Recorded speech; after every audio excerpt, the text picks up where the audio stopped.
Welcome to The Explainer. So today we're tackling this really unique and honestly pretty demanding philosophy of success.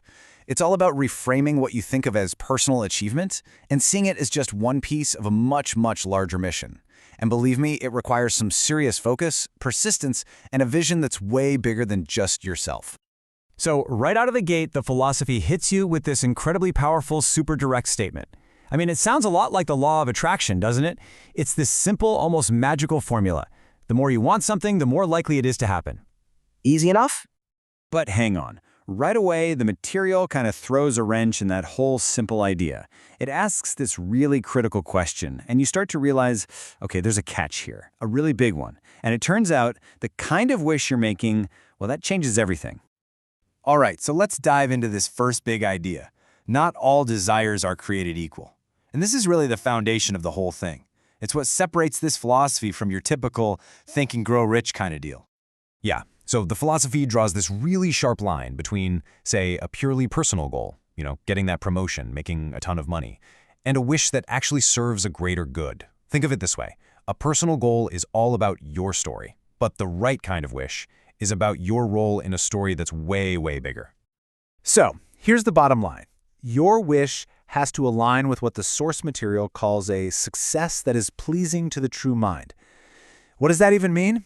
It means your personal ambition has to actually contribute to that bigger picture. It's got to fit like a puzzle piece into this grand design for a better world. Okay, so let's move on, because this is where it really starts to build. The scale of that larger puzzle we just talked about, it's absolutely staggering.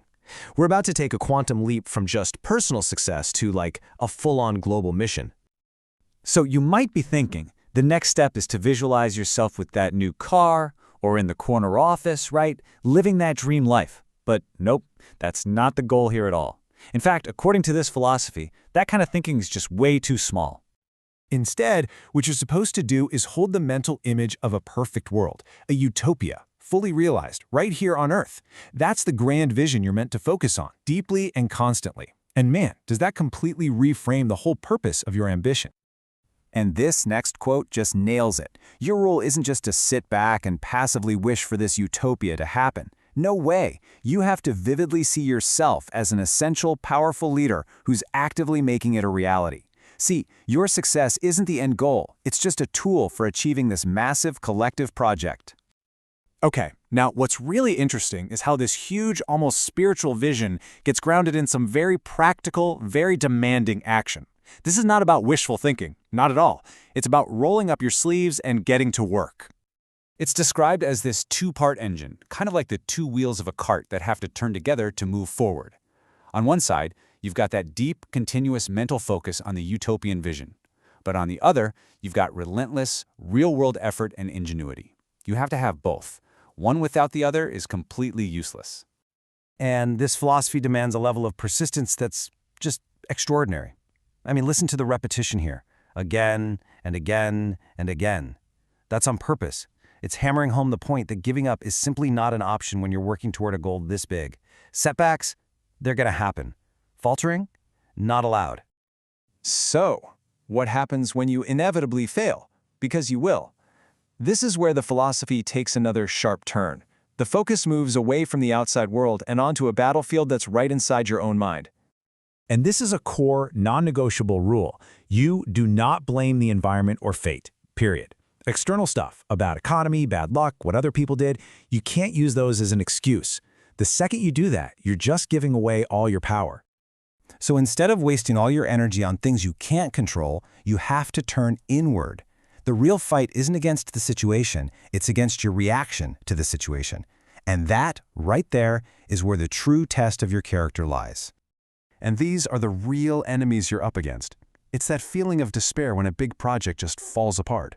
It's that jealousy you feel when you see someone else succeeding. It's the self-pity that whispers in your ear telling you to just quit. All those gloomy thoughts that cloud your vision. Conquering that stuff is the primary challenge. Okay, so if you can master this internal battle, and you can keep up that relentless effort, the final stage of success, well, it's not about what you get for yourself. It's all about your impact on other people.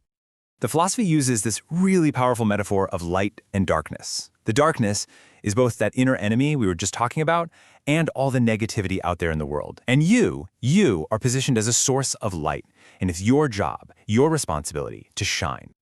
Now, what's so cool about this is that ultimate success isn't something you get, it's something you become.